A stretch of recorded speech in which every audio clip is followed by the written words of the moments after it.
Bonsoir, j'espère que vous allez bien. On se replonge dans vos portefeuilles parce que vous avez été très nombreux à m'écrire et j'espère que je vais pouvoir garder le rythme. Donc je vous rappelle le principe, dans ce nouveau format, je me plonge dans vos portefeuilles Bucks et éventuellement dans d'autres portefeuilles. Et bah voilà, on discute de vos investissements, on discute de votre stratégie et l'objectif c'est qu'on devienne tous de meilleurs investisseurs. Alors cette fois, on attaque avec un email d'Alexandre. Bonjour Victor Ferry. Tout d'abord, j'aimerais vous dire que je suis tombé sur l'une de vos vidéos il y a déjà un certain temps et que j'apprécie de plus en plus vos vidéos et votre contenu avec le temps. Je dois vous remercier de m'avoir introduit au monde de l'investissement. En effet, ayant un jeune âge, travaillant dans la restauration rapide et cherchant encore ma future voie professionnelle, l'idée de commencer dès le plus jeune âge à me constituer des finances solides sans avoir fait des études longues auxquelles j'étais attendu m'emplit de confiance et me réconforte pour mon futur. C'est un peu comme ça qu'il faut le voir, hein. Quel que soit le domaine dans lequel vous évoluez, dites-vous que l'investissement c'est quelque chose qui vous permet d'avoir un pied dans plein de domaines. Voilà, il y a plein de domaines que vous devez refermer pour vous concentrer sur quelque chose en particulier. Et ben investir, ça vous permet d'avoir un pied, je sais pas moi, dans la finance, dans je sais pas moi, l'agriculture, dans je sais pas, l'intelligence artificielle, dans la haute technologie, dans l'aérospatiale, ce que vous voulez. Quand vous investissez, vous pouvez avoir un pied dans toutes les entreprises et dans tous les secteurs d'activité. Bravo de t'être lancé, hein, c'est super que t'aies pris cette décision. Si t'es jeune et que tu commences à investir maintenant, bah voilà, même si tu as un salaire modeste et je te souhaite à l'avenir d'avoir des revenus qui augmentent, eh bien voilà, t'es sur la bonne voie pour pouvoir te constituer une vraie richesse. Pour ce qui est du sujet principal, la seule chose dont je m'en veux est de ne pas avoir investi plus tôt et de ne pas avoir pu profiter de la crise de ces dernières années. T'inquiète, il va y avoir plein de crises. T'en fais pas, il va y avoir beaucoup de crises, peut-être même que dès la rentrée, il va y avoir des crises. Je pense qu'on va avoir on va de plus en plus vers des périodes de grande volatilité, il me semble. Ça va être très important de développer son tempérament. Ceci dit, je suis désormais prêt à investir, même par un moment fort, tout en gardant la tête froide afin de performer à l'avenir. Recevant un salaire modeste, je profite de mon mode de vie modique pour mettre mon argent au maximum au service de mon futur. C'est pourquoi je compte investir 100 € par mois avec quelques suppléments de temps en temps en fonction de ma situation. Tu sais, si tu as un horizon d'investissement, je sais pas quel âge t'as, j'imagine que tu as la vingtaine. Si tu as un horizon d'investissement d'une quarantaine d'années, ça peut devenir énorme. Va sur un site pour calculer les intérêts composés. D'ailleurs, on peut le faire ensemble. Regarde, on imagine que tu commences avec 100 €. Par an, tu ajoutes donc 1200 €, soit 100 € par mois. On dit que tu investis pendant 40 ans. On imagine que historiquement, les marchés financiers, ils ont rapporté 6, 7, 8, 9, 10%. C'est difficile de savoir. On imagine qu'on met 7% par an. Qu'est-ce que tu vas avoir à la fin ? À la fin, tu auras 257 000 balles. Alors imagine ce qui va se passer, 100 € par mois, tu vas atteindre 257 000 balles, sachant qu'avec ça, tu as de quoi avoir suffisamment de dividendes pour te mettre bien, pour avoir un vrai revenu en complément de ta retraite ou même quelque chose qui est aussi important que ta retraite. Donc c'est super intéressant et imagine si tu commences à augmenter tes revenus au fur et à mesure de ta carrière. Voilà, commencer à investir jeune, c'est quand même quelque chose de très important. Alors, on continue ce que tu avais à nous dire. Alors, avec quelques suppléments de temps en temps en fonction de ma situation, ce qui m'est largement possible, afin de me constituer soit une double retraite, soit un pot pour du divertissement dans l'avenir, ou encore pour m'occuper de ma famille. Ouais, mais je pense que le divertissement, après, on rentre vraiment dans les préférences individuelles. J'ai jamais fait du divertissement un objectif. Moi, tout ce qui est, je vais mettre de l'argent de côté pour pouvoir prendre des vacances, pour pouvoir me faire plaisir, etc. J'ai pas du tout cette mentalité-là. Mais c'est peut-être parce que j'ai un travail qui me plaît, c'est peut-être parce que je suis heureux au quotidien. J'ai pas besoin de m'évader. Et je prends beaucoup de plaisir à épargner une majorité de mes revenus pour pouvoir les épargner. Mais après, ça, c'est vraiment les préférences de chacun. Ma stratégie d'investissement serait d'investir dans tous les secteurs, santé, bancaire, agriculture, en cas de gros soucis dans l'avenir pour profiter d'éventuelles baisses et hausses et d'avoir de gros piliers dans des entreprises françaises et européennes, mais aussi certaines grosses entreprises des marchés développés, US majoritairement, afin de m'assurer une certaine stabilité. Cependant, n'ayant pas investi d'un coup lors de mes premiers mois et ne sachant pas encore utiliser l'application, je n'ai pas encore pu m'acheter des actions chères. C'est pourquoi il y a beaucoup d'actions très peu coûteuses et qui me rapportent donc peu dans mon modeste portefeuille pour l'instant. En fait, il suffit que tu ailles dans actions fractionnées. Quand tu ouvres ton application Bux, ta action fractionnée, et il te donne toutes les actions fractionnées dans lesquelles tu as accès. Et là, tu vas trouver Google, tu vas trouver Amazon, tu vas trouver Microsoft, tu vas trouver Apple, tu vas trouver plein d'entreprises sympas. En définitive, je compte sur ma jeunesse et la force des dividendes pour accroître de manière exponentielle mon portefeuille, comme le montrent les courbes sur plusieurs décennies, tout en faisant des futures crises des tremplins pour ce dernier, mais aussi créer plusieurs portefeuilles sur plusieurs applications en cas de soucis majeurs, car je suis peut-être un peu trop pessimiste pour l'avenir. De toute façon, il faut toujours se préparer. Moi, tu sais, j'ai 2 courtiers, j'ai aussi de l'immobilier à côté, donc c'est très bien d'être diversifié. Avant de finir, j'ai discuté avec quelques jeunes collègues de l'investissement et je crois les avoir entraînés à bord du navire.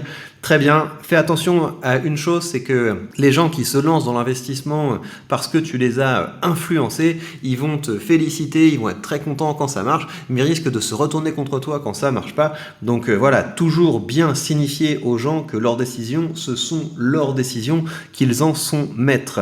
Sur ce, je vous remercie grandement si vous lisez et que vous prenez du temps pour m'accompagner. Bonne journée et bon emménagement. Mais oui, c'est pour ça que j'ai pas la caméra, c'est parce que je n'ai pas encore de bureau et donc je vous fais ces vidéos un petit peu comme ça sur des coins de table. Super Alexandre, je suis vraiment content de t'avoir lu. Félicitations, t'as la tête sur les épaules. C'est très bien d'avoir cette optique. J'ai un boulot alimentaire, je bosse dans un fast-food et à côté j'ai une double vie dans laquelle je suis investisseur. C'est génial, il y a des gens qui sont devenus millionnaires comme ça et c'est ce que je te souhaite. Alors, on va regarder maintenant ton portefeuille. Donc, tu as été capable d'investir plus de 400 euros, c'est très bien. Tu es en légère plus-value, félicitations. Alors, dans les actions, tu as AXA. Donc, AXA, pourquoi pas, c'est une assez bonne idée. J'ai sur un de mes portefeuilles des actions AXA. C'est pas mal. AXA, ça rapporte un dividende qui est quand même pas mal. Donc, toi, c'est vrai qu'AXA a pas mal monté récemment. Ils ont eu des bons résultats. Donc, pourquoi pas. Air Liquide, super. Bonduelle, je ne connais pas cette entreprise. Enfin, je connais leurs produits, mais je ne sais pas du tout dans quel état financier cette entreprise est. Donc, je ne me prononcerai pas. Carrefour, Carrefour, on est dans le domaine de la grande distribution. Et en général, on a des marges assez faiblardes. Enfin, c'est des business qui tournent bien, mais en tant qu'investissement, c'est pas ouf. Metabolic Explorer, je ne connais pas. Nokia, etc. Telefonica. Alors, Telefonica, tu vois, j'ai regardé un petit peu ce que c'était parce que j'ai vu dans plusieurs portefeuilles et je comprends pas pourquoi vous investissez là-dedans. Alors, en fait, je comprends, c'est parce que l'action, elle est à 4 euros et donc vous vous dites, ok, 4 euros, c'est pas cher. Mais regardez quand même, vous avez une entreprise qui baisse son dividende. En 2019, son dividende était à 40 cents. Là, il est tombé à 30 cents. Donc, on est sur quand même quelque chose qui ne va pas dans le bon sens. Et quand on regarde le payout ratio, on est dans la moyenne très très haute. Donc, c'est une entreprise qui non seulement baisse son dividende et qui a beaucoup de mal à le payer. Donc, faites gaffe à ça. Le fait qu'une entreprise est pas chère, ça veut pas dire grand-chose. Si ce que vous achetez, c'est une entreprise qui gagne de moins en moins d'argent, votre capital va s'amenuiser et que vous ayez 1000 euros ou 1 euro dedans, c'est jamais agréable de perdre de l'argent. Donc peut-être qu'il y a quelque chose que vous voyez et que je ne vois pas sur cette entreprise, de façon générale, moi, le secteur des télécoms, j'en suis sorti. La dernière entreprise que j'avais là-dedans, c'était Orange. J'ai réussi à faire une plus-value sur Orange, ce qui n'est pas le cas de tout le monde. C'est un secteur qui va pas super bien et dont les perspectives d'avenir me paraissent pas oufissimes. Donc voilà, regarde en fonction de ta stratégie, mais attends peut-être que ça remonte et une fois que tu es en plus-value dessus, demande-toi si tu as vraiment envie d'être investi là-dedans. Alors, on continue. Là, on passe aux ETF. Donc ça a l'air très bien. Ça a l'air très bien.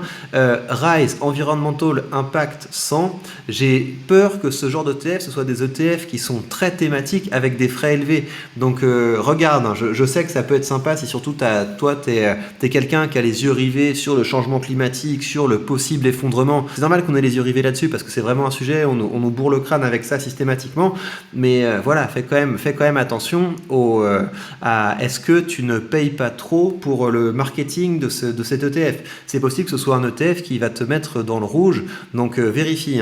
De toute façon, toi, vu que tu investis sur le très long terme, tu peux pas faire de grosses bêtises parce que quand tu es dans un ETF, a priori, c'est des choses qui sont sur le long terme vont grandir. Mais il y a quand même une portion importante d'ETF très spécifiques qui, voilà, qui finissent par disparaître. Donc fais gaffe avec ces ETF qui sont peut-être un peu trop spécifiques. Donc ça c'est bien, ça c'est bien, ça c'est bien. Tu as quand même beaucoup d'ETF, hein, et donc on arrive à la fin de ton portefeuille.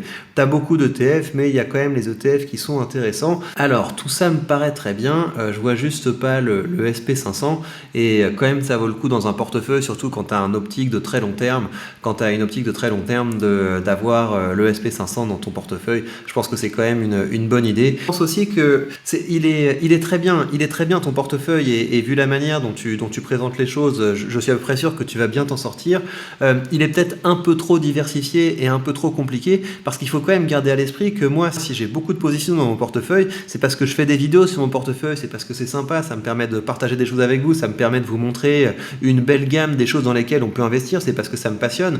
Mais si toi aujourd'hui tu bosses dans la restauration rapide, j'imagine que ton objectif c'est aussi de progresser dans le monde professionnel. Peut-être que tu devrais consacrer plus de temps à développer tes connaissances et tes compétences qu'à construire un portefeuille très compliqué, parce que voilà, franchement, honnêtement, il y a peu de gens qui arrivent à battre le SP500, c'est une ultra minorité. Il y en a quelques-uns qui l'ont fait sur le long terme, hein, mais c'est des investisseurs dont on connaît le nom, c'est des investisseurs qui voilà, ont consacré leur vie à ça, et peut-être même qu'ils ont eu de la chance. Donc je pense que le coût temps investi et retour sur bénéfice vaut peut-être pas la peine voilà, de passer trop de temps à avoir une stratégie compliquée. Ça vaut peut-être le coup d'avoir une position importante dans l'ETF SP500 et de consacrer le gros de ton temps à te documenter sur la finance, hein, si c'est vraiment un sujet qui te passionne. Mais peut-être qu'il y a des domaines où le temps que tu vas investir te rapportera plus que là-dedans. En tout cas, c'est super, j'ai été très content de te lire. Bravo de t'être relancé, c'est le plus important. Et je compte sur toi pour nous donner des nouvelles dans 6 mois, dans 1 an, dans 5 ans, pour voir comment ça s'est passé, comment ta carrière avance. Et je rappelle à tous que si vous voulez vous aussi commencer à investir, commencer à vous bâtir un futur d'indépendance financière, vous avez sous cette vidéo le lien vers le courtier que j'utilise, et en suivant ce lien, vous bénéficiez d'une action gratuite dès que vous créditerez votre compte. Prenez tous bien soin de vous, et on se retrouve très vite pour de prochaines news.